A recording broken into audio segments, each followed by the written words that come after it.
Praise the Lord. Hallelujah. Hallelujah. Happy Christmas. Merry Christmas. Merry Christmas. Happy Christmas. We wish you Merry Christmas. Merry Christmas. Merry Christmas. We wish you Merry Christmas and Happy New Year. And Happy New Year. We wish you Merry Christmas. Merry Christmas. Merry Christmas. We wish you Merry Christmas and Happy New Year. And Happy New Year. Happy Christmas. Merry Christmas. Merry Christmas. Happy Christmas. హల్లెలూయా. నా ప్రభు మిమ్మల్ని ఆశీర్వదించునుగాక. మీ అందరికీ Christmas శుభాభివందనాలు. అందరికీ Christmas శుభాభివందనాలయ్యా. Happy Christmas. దేవునికి స్తోత్రం కలుగునుగాక.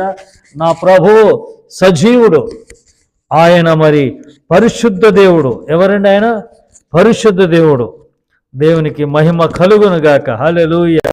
ఉత్సాహంతో మైకు కూడా మరి ఊడిపోయింది కదా, అట్లుంటుంది. కొన్ని ఉత్సాహాలు మనల్ని ఇబ్బంది పెడతా ఉంటుంది. అయినను మరి ఏమి కాదు, దేవునికే మహిమ కలుగునుగాక. దేవునికే మహిమ. ఆమేన్. సరేనా, మరి ఈరోజంతా మరి సంతోషంగా ఆనందంగా జరుపుకోవాలని క్రిస్మస్ను మనస్ఫూర్తిగా నేను కోరుకుంటూ ఒక్కసారి మరి తండ్రి అయిన దేవునికి, కుమారుడైన యేసుక్రీస్తుకి, పరిశుద్ధాత్మ దేవునికి, శ్రీయేసునికి 2 చేతులు ఎత్తి స్తోత్రం చెబుదామండి.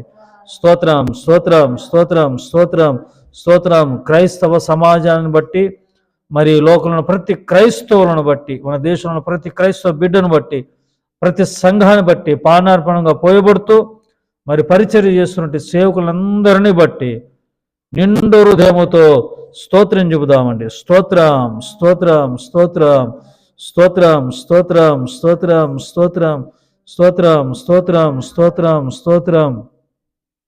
నా యేసయ్య కృప మీకు తోడైండునుగాక. ఆమేన్ ఆమేన్. వాక్యం చూద్దామండి గబగబా. ఎక్కువగా స్తోత్రాలు చెప్పట్లేదు, ఎందుకంటే క్రిస్మస్ కాబట్టి త్వరగా నేను ముగించేస్తాను.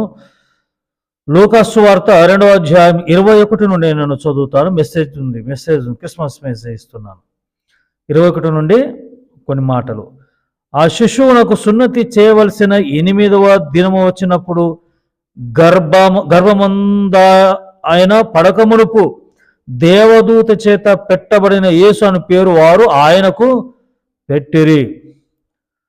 మోషే 21వ వచనంలో మరి గబ్రియేలు దూత ద్వారా యేసు అను పేరు పెట్టుదు అని అన్నారు కదా. 21వ వచనం వచ్చేసరికి అక్కడ తల్లిదండ్రులు ఏం చేశారు? ఆ శిశువుకి ఏం పేరు పెట్టారు? ఏంటని పెట్టిన పేరేంటి? యేసు. యేసు అనగా రక్షకుడు. 8వ రోజు నామకరణం జరిగింది. 8వ రోజు మరి ఏం చేశారంటే ఇక్కడ చూడండి, మోషే ధర్మశాస్త్రము చొప్పున వారు తమ్మును శుద్ధి చేసుకుని దినములు గడిచినప్పుడు ప్రతి తొలుచూలు మగపిల్ల ప్రభువునకు ప్రతిష్ఠిత చేయబడు. ఇది మరి దేవుడు పెట్టిన శాసనము, కట్టడ. ప్రతి మగపిల్లోని ప్రతిష్ఠించాలి దేవునికి. ధర్మశాస్త్రం ఉంది కాబట్టి ధర్మశాస్త్ర ఆచార ప్రకారంగా వాళ్ళ మందిరానికి వెళ్ళారు.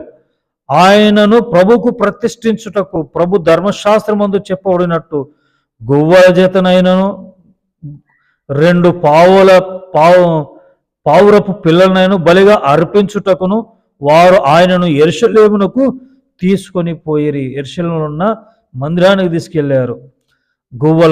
గువ్వలతో పావురాలతో కదండి వెళ్ళారు. యెరూషలేమునందు సిమియోను ఒక మనుషుడును. అతడు నీతిమంతుడును భక్తిపరుడై ఉండి ఇశ్రాయేలు యొక్క ఆదరణ కొరకు కనిపెట్టువాడు. పరిశుద్ధాత్మ అతని మీద ఉండెను. ప్రేమదేవుల ఇశ్రాయేలు యొక్క ఆదరణ కొరకు కనిపెడుతూ పరిశుద్ధాత్మ పూర్ణుడైన సిమియోను యాజకుడు మరి ఎదురు చూస్తూ ఉన్నాడు ఇశ్రాయేలు యొక్క ఆదరణ కొరకు. చూడండి, ఇశ్రాయేలుకు మరి ఆదరణ లేదంటే లేదు. యుద్ధాలు, గొడవలు, ఆదరించువారు లేరు. సుమారుగా 400 సంవత్సరాలు మౌనం కాలం. అంత మరి ఇశ్రాయేల్ అందరూ కూడా ఆదరణను నోచుకోలేక ఉండిపోయారు. వేల సంవత్సరాల నుంచి కూడా మరి యుద్ధాలు జరుగుతూ ఉంటే ఆదరణ ఉంటుందా చెప్పండి? తన నాని వారిని కోల్పోయి ఉంటే ఆదరణ ఉంటుందండి? ఓవైపు తన వారిని కోల్పోయారు, ఆదరణ ఉంటుందండి? ఉండదు. మరి ఇశ్రాయేలు యొక్క ఆదరణ కొరకు కనిపెడుతున్న పరిశుద్ధాత్మ పూర్ణుడైన సిమియోను యాజకుడు, అతడు ప్రభు యొక్క క్రీస్తును చూడక మునుపు మరణము పొందడని అతనికి పరిశుద్ధాత్మ చేత బయలుపరచబడిన ప్రవచనం, పరిశుద్ధ ఆత్మ చేత ప్రవచనం కలిగింది సిమియోను అయ్యగారికి, యాజకునికి. ఏంటంటే, నీవు ఇశ్రాయేలు యొక్క ఆదరణకర్తను చూస్తావు, రక్షకుని నువ్వు చూస్తావు, చూసేవారికి నీవు చనిపో. అయ్యా మరి 300 ఏళ్ళు వయసు వచ్చి పడినా కూడా అంతవరకు కూడా నేను మరి ఆ సంవత్సరంలో కూడా నేను చనిపోనా? 300 సంవత్సరాలు వచ్చి పడినా కూడా నేను చావనా నా ఆదరణకర్తను చూడకోకుండా అని అంటే, అవును, ఆయనను చూడకుండా నీవు ఎన్నేళ్ళైనా బ్రతకగలవు, చూశాకనే చనిపోతావని. క్రీస్తుని చూడక మునుపు మరణము పొందడని అతనికి పరిశుద్ధాత్మ చేత బయలుపరచబడి ఉండెను. ఇది ఆల్రెడీ ప్రవచనమే. నువ్వు చూశాకనే లోకానికి విడిచిపెడతావు, అంతవరకు ఆ వరకు నీవు సజీవునిగానే ఉంటావు. 400 సంవత్సరాల అయినను బ్రతికుంటావు. చూడండి, ఆత్మవశుడై దేవాలయములోనికి వచ్చాను, ఆత్మపూర్ణుడై వచ్చాడంట. అంతటి ధర్మశాస్త్రము చొప్పున పద్ధతి చొప్పున ఆయన విషయం జరిగించుటకు తల్లిదండ్రులు అనే సున్నతి 8వ దినం సున్నతి చేయాలి కదండి. ఆ ధర్మశాస్త్రం ప్రకారముగా పద్ధతి చొప్పున ఆ విషయమై జరిగించుటకు తల్లిదండ్రులు శిశువైన యేసును దేవాలయంలోని తీసుకుని వచ్చినప్పుడు అతడు తన చేతులతో ఆయనను ఎత్తుకుని దేవుని స్తుతించుచు ఇట్లా, నేను నాదా ఇప్పుడు ఇన్ని మాట చొప్పున సమాధానంతో నీ దాసుని పోనిచ్చుచున్నావు. నా రక్షణను, ఇశ్రాయేలు యొక్క రక్షణ నేను చూశాను, రక్షణకర్తను నేను చూశాను, ఆదరణకర్తను నేను చూశాను. ఇక చాలు, ఇప్పుడు సంతోషంగా మరి ఈ లోకాన్ని నేను విడిచి వెళ్ళడానికి మరి నన్ను అనుమతిస్తున్నావు అంటున్నాను. అన్ని జనులకు నిన్ను బయలుపరచుటకు వెలుగుగాను, నీ ప్రజలను ఇశ్రాయేలు యొక్క మహిమగాను, నీవు సకల ప్రజల ఎదుట సిద్ధపరిచిన నీ రక్షణ నేను కన్నులారా చూచి తిని. యోసేపును అతని తల్లియు ఆయన గూర్చి చెప్పబడిన మాటను గూర్చి ఆశ్చర్యపడి, ఇక్కడ కూడా ఆశ్చర్యపడ్డారు, దూత ద్వారా ఆ మాటలు విని ఆశ్చర్యపడ్డారు. అలాగే మరి ఇక్కడ సిమియోను అయ్యగారు నోటు నుండి వచ్చిన ఆ ప్రవచనపు మాటలు, అయ్యా నేను బ్రతికేది ఎదుగో ఈ రక్షణ, ఇది ఇశ్రాయేలు యొక్క ఆదరణ రక్షణ అయిన ఇదిగో ఈ శిశువు కొరకే, నిన్నాళ్ళు నేను బ్రతికింది ఇది ఈయన కొరకే అంటూ ఉన్న మాటలు విని వాళ్ళు ఎంతో ఆశ్చర్యపోయారంట.